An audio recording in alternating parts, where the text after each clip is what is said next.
with E3 right around the corner, I figured I'd try something a little bit different and maybe put my hat in the ring. Now, in the past, I've done separate videos per conference, mainly one for EA, Square Enix, Ubisoft, Bethesda, and then, of course, the main three, Sony, Nintendo, and Microsoft. I don't really do PC, and I don't really do any of the other, smaller conferences. Mainly just those seven. But a lot of people are doing their predictions for this year's E3, and I kind of went in, did a little research on my own, found out what I could find. So this is basically my E3 predictions. I'm going to kind of do a half review. The half of it is basically going to be everything that is basically confirmed up until this point, very strong hints, and I'm going to be listing it out in different varieties. This one being the big news list. They have written down, and of those games, big news, we have a Battlefield 1 expansion. Call of Cthulhu is getting a console release. I remember playing that game a while ago, a lot of fun. Call of Duty World War II, that's going to be a very, very big game. Yeah, I have a feeling that's going to be taking up several shows. A new Harvest Moon title coming to Switch, PC, and PS4. Obviously, we're going to be hearing about Splatoon and ARMS from Nintendo. Just if Nintendo's smart, they won't bring up that god-awful headset. Star Wars Battlefront 2, which I'm actually very excited to hear about. I really liked the first one. I think it got a very bad rap. There was just no content on the single player. And I'll admit, I was a little biased, and I let my love of the franchise get in the way of it. However, the multiplayer was amazing. The sound effects, the visuals, everything about it was wonderful. But there's just nothing there main story-wise. And for a Star Trek game, that's a pretty big problem. Moving on, more big news I saw was State of Decay 2, and then, of course, the big one being Super Mario Odyssey for the Switch. That's everything they have listed as far as, really big stuff. Then we get to, the rumors, stuff that's most likely to happen. Now, when I say this, it means there's a 50% chance it'll happen at the very least, and it's going to be looking pretty good for them. We're going to be getting a release date on Days Gone. That actually I'm really looking forward to. We're going to get more info on the new God of War game and possibly a release date. We're definitely going to get some Destiny 2 information. I've already put out a video about a month or so ago about that. Middle-earth Shadow of War, that did get pushed back, but I have a feeling they're going to be talking about it. Maybe we'll get a release date. Probably not, since it's really close. Since the show's going to be really close to the news coming out. We're going to be hearing about Shenmue 3. Hopefully South Park 2 gets a release date. And, of course, the new Spider-Man, which they debuted. It was at last year's show that we haven't really heard anything about. And then we get to the less likely to happen during the show. And again, probably closer to 40 to 50%, but in this way, going the other direction, meaning it's probably not going to happen. Anything new on Kingdom Hearts 3 and Final Fantasy 7? At this point, they've already released the new story again. I made a little fun video poking at it. Those games are not coming out anytime soon. At the very best, one of them might come out within a year. A new Assassin's Creed game, that's more on the 50-50, but I don't know if they're going to be releasing it at this point. If they do, good for them, but at this point, they've released so many different Assassin's Creed side packs for PC, it's ridiculous. So, they might do it, they might not. And then you got, sequel games like Knack 2, Borderlands 3, and Crackdown 3. All games which, ideally, could have a pretty solid release, except for Knack, clearly. That was a launch title that really didn't have a whole lot of friction. It was fun, but there were things about it that I didn't like. And then there's one definitely not happening, and there was news of Halo 6, but 343 is probably not going to be talking about that, clearly because there's not a whole lot to mention. So as it stands right now, we're not probably going to hear anything about it.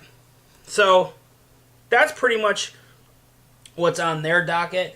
They do have a lot of stuff already confirmed, a lot of new games released coming for PC, a lot of interesting news. So go and check it out yourself, and then now we're going to get to my own predictions. And I have it all written out in a nice little fancy script. So, I think this year's E3 is going to be a mix of both good and uneventful, and I really do mean that with good intentions. While I see a lot of potential for sequels aplenty, there's still a lot to be left desired. Big new titles are still without a release date. Sony will likely not have any new tech update, while Microsoft's conference is probably going to be nothing more than info on the Project Scorpio, while Nintendo is still cashing in on their Switch console and the games they're going to have closing out the year. With that being said, I also comprised a list of my long shots or my personal own predictions. There are no specific order, just as is. Number one, South Park 2 will get a release date. I think at this point it's really safe to say they're going to have some new release date information. At the very minimum, they're going to have it down to the quarter, like first quarter 2018. Just something narrowed it down. Now remember, that game was supposed to come out in March, and it still doesn't have a release date. EA is going to announce a new Need for Speed title. There was a little sub-story on that, but this is more of a gut feeling. We haven't seen one in a while, and I think it's time to bring it back. The racing genre needs a game like that again. Microsoft, in my opinion, this is number 3. Microsoft is going to have probably the most boring show out of all of them. Now, that's not to say it's going to be bad. I'm going to say it's going to have a lot of lacking content. I really do feel that Microsoft is pretty much just going to be overshadowing like the cross-platform releases like the Call of Duty, the Battlefield, and a few other games. But I really do think that Xbox's thing is going to just be the Project Scorpio. They've been talking about that for pretty good the last year, so that's pretty much all it's going to be. And the problem with Microsoft is that when they get into their tech demo stuff, it really eats up into their conference, and they honestly, the last couple of years, I'd say last year was okay at best. I really don't think they brought the thunder, and the year before was so uneventful. So that's what I think is going to happen at the Microsoft conference. I think Nintendo is probably going to have the most interesting and probably the most tease-worthy games. And what I mean by that is they're just going to have the stuff that people want to buy. And fortunately for Nintendo, they have that ability right now. They have that allure that Sony and Microsoft need right now. Not so much Sony, I'd say, but right now Nintendo is super hot coming into 2017 with the Switch. They got a new 2DS clam-shaped model coming out soon, and they have some really good stuff rounding out the year, but more on that in a little bit. Number 5, we might get some release date info on Final Fantasy VII Remake, but I think that because we haven't gotten anything in Kingdom Hearts 3, we still got nothing. Now keep in mind, all we've seen of Kingdom Hearts 3 are some minor news reports, barely a 2-minute clip of in-game play from Japan, and anything reporting from it is like speculation about different worlds within the game. I think it's more realistic at this point to think that we're going to have info on a Final Fantasy VII Remake, because they're going to be splitting that game up into several games itself, with each game basically having between 20 and 30 hours worth of active gameplay on it. So I'm just saying that's more likely. Number 6, Bethesda is going to announce at least 2 new games coming soon, and I don't know how soon this is, but I want to say like one of them is going to be an IP that's going to branch off of the Fallout series, like with New Vegas did with Fallout 3. I think it's a possibility. Granted, we're still pretty close to Fallout 4, and Bethesda really doesn't like to jam-pack all their titles so close together. I'm just saying it's possible, but I definitely do think Bethesda's going to have at least one new game to offer, and it's going to be pretty awesome. Moving on to number 7, we're going to be seeing a lot of indie games getting some physical releases. They've been doing that pretty well lately. Sony has been on top of that. They just been on it. Like all kinds of games getting physical releases, like Stardew Valley being one of them, and then of course years prior to that we had Shovel Knight getting a physical release. Limited run games is also in the process of doing the same thing too. So Sony right now is really good at getting those really good IPs for a physical release, and good for them. Number 8, I'm going to say Nintendo is going to have probably some, as far as the amount of games to offer, they're either going to be on par with Microsoft or they're going to be the least amount. And what I say by that is Nintendo, let's listen to this. Nintendo already has Mario Kart 8 out. They already have Breath of the Wild out.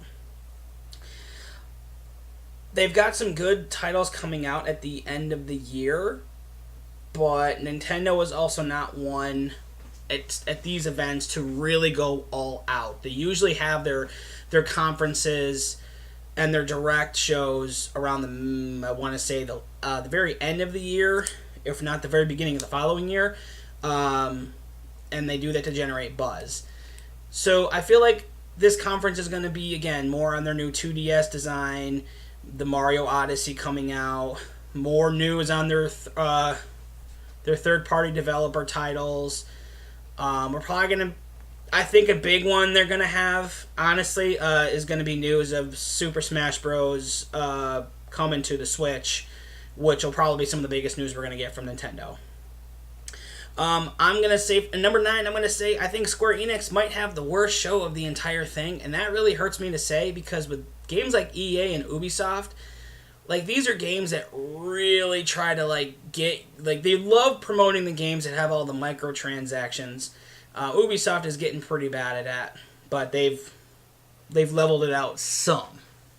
But with 2 of their major franchises tabled right now, I really have to wonder what else they could offer this year that they haven't done before.